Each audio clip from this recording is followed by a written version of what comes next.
Praise the lord. దేవుని పరిశుద్ధ నామమునకు దేవాది దేవుడికి కృతజ్ఞతాస్తుతి స్తోత్రములు. ఈ యొక్క ఉదయకాల సమయంలో ప్రాముఖ్యమైన సమయంలో తెలియజేస్తున్నా. ఈ యొక్క ఉదయకాల సమయంలో దేవుడు మీతో నాతో మాట్లాడడానికి దేవుడు తన కృపను లేదా సజీవత్వాన్ని బట్టి కృతజ్ఞతాస్తుతి స్తోత్రములు ఈ సమయమున దేవాది దేవుడికి తెలియజేస్తున్నాను. అందరూ బాగున్నారా? దేవుని ప్రియులారా, దేవుడి యొక్క ప్రజలారా అని ఈ యొక్క వచనముల ద్వారా జ్ఞాపకం చేస్తూ ఉన్నాను.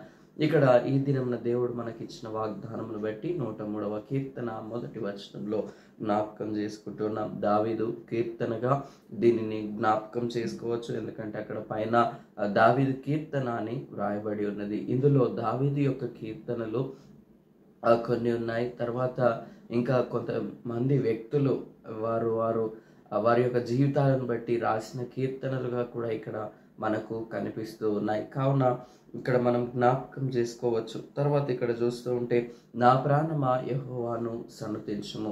ఎందుకు దేవుణ్ణి సన్నుతించాలి? సన్నుతించడం అనగా ఏంటిది? అనగా దేవుడి యొక్క కృపను బట్టి మనము సజీవులముగా బ్రతికి ఉంటూ ఉన్నాం. ఓకే, అది మంచిదే.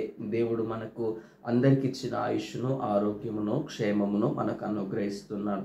కానీ మనము ఎవరి ద్వారా బ్రతికించబడుతూ ఉన్నాం? ఈ దినం జ్ఞాపకం చేసుకోవాలి. మనకంటూ ఒక తల్లిదండ్రులు ఉంటేనే ఈ లోకంలో మనము ఉద్భవించాము అని మనము సైంటిఫిషియల్గా మనం చెప్పుకుంటున్న సత్యము. కానీ ఆధ్యాత్మిక జీవితంలో దేవుడు మనకు ఉండి నడిపించే దేవుడు. ఎందుకంటే సర్వ సృష్టిని ఆయన నడిపిస్తూ ఉన్నప్పుడు ఆదికాండము మొదటి గ్రంథంలో రాయబడి ఉన్నది, ఆది యందు భూమి ఆకాశములను దేవుడు సృష్టించక మునుపు ఏ విధంగా ఉన్నాం మనం జ్ఞాపకం చేసుకోవచ్చు. ఆ ముందు నుండి మనం పుట్టే ఉన్నాం కదా అని. కానీ దేవుని వాక్యంలో చెప్తూ ఉంది.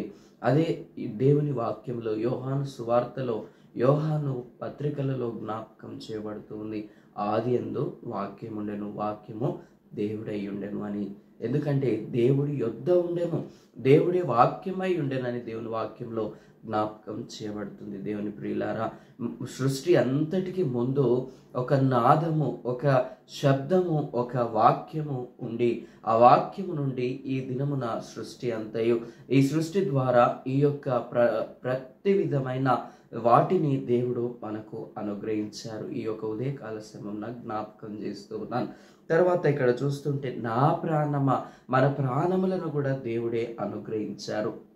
నా ప్రాణమా యెహోవాను సన్నుతించుము, సృష్టికర్త అయిన దేవుణ్ణి సన్నుతించుము అని ఇక్కడ జ్ఞాపకం చేసుకుంటూ ఉన్నాం. చెట్టును దేవుడు ప్రతిదీ మనకు మంచిగా అనుగ్రహించారు. ఆదికాండము 2వ అధ్యాయం మటుకు చూస్తే దేవుడు ప్రతిదాన్ని మంచిదిగానే దేవుడు ఎంచాడు. దేవుడు దానిని ఎంతగానో చూశారు అని సత్యాన్ని ఈ యొక్క ఉదయకాల సమయంలో జ్ఞాపకం చేస్తూ ఉన్నాను. యూట్యూబ్లో వీక్షిస్తున్న ప్రతి ఒక్క బిడ్డను కూడా, మిమ్మల్ని కూడా దేవుడే సృష్టించారు. తల్లిదండ్రులకు ఉద్భవింపజేసిన వాడు దేవుడే. మన తల్లిదండ్రులు ఓకే, అది వాస్తవానికి సంతోషకరమే. కానీ వారి గర్భములో ఎంతో మంది గర్భఫలాలు లేక బాధపడుతున్నారు దేవుని ప్రియులారా. కానీ వారందరికంటే శ్రేష్ఠమని కాదు. కానీ దేవుడు ప్రతి ఒక్కరికి వాగ్దానం చేసిన వాడు తప్పకుండా అనుగ్రహిస్తారు. ఆ గర్భఫలం లేని వారి కొరకు మనం ప్రార్థించవలసిన వారమై ఉంటూ ఉన్నాం. మనం ఏదో మంచి పనులు చేస్తే మనకు గర్భఫలము కాదు. మనము దేవుడి చిత్తములో మనము ఏ విధంగా ఉన్నా దేవుడి యొక్క ప్రేరేపణ ద్వారా దేవుడు ఆయన ఇచ్చిన వాగ్దానమును నెరవేర్చే దేవుడు. కాబట్టి అందుకే ఆయనను సన్నుతించండి అని ఇక్కడ జ్ఞాపకం చేయబడుతుంది. నా అంతరంగంలో ఉన్న సమస్తమా, చూడండి, ప్రాణముతో అంటున్నాడు. ప్రాణం అంతరంగంలో ఉంటుందా, బయట ఉంటుందా? మీరు కామెంట్లో తెలియజేయవచ్చు.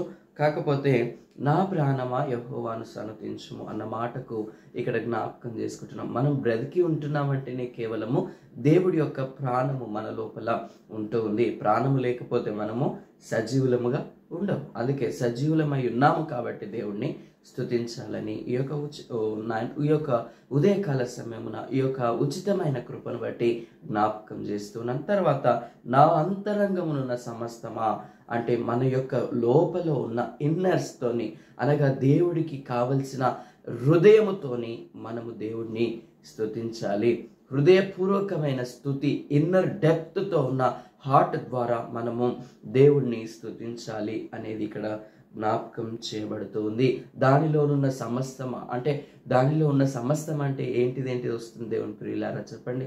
మన లోపల ఉన్న అవయవాలు కావచ్చు, మన యొక్క ఆత్మలో లోపల ఉన్న స్థితిని కూడా మనము జ్ఞాపకం చేసుకొని చెప్పవచ్చు. తర్వాత ఆయన పరిశుద్ధ నామమును సన్నతించుము, దేవుడి యొక్క పరిశుద్ధ నామమును. అందుకే దేవుడి యొక్క నామము పవిత్రమైన నామము. ఆయన నామము ఎంతగానో ఇతరులను మేలుకొల్పే విధంగా ఉన్న నామము. తండ్రి దానికంటే మించిన నామం ఏది లేదని కూడా చెప్పిన నామము.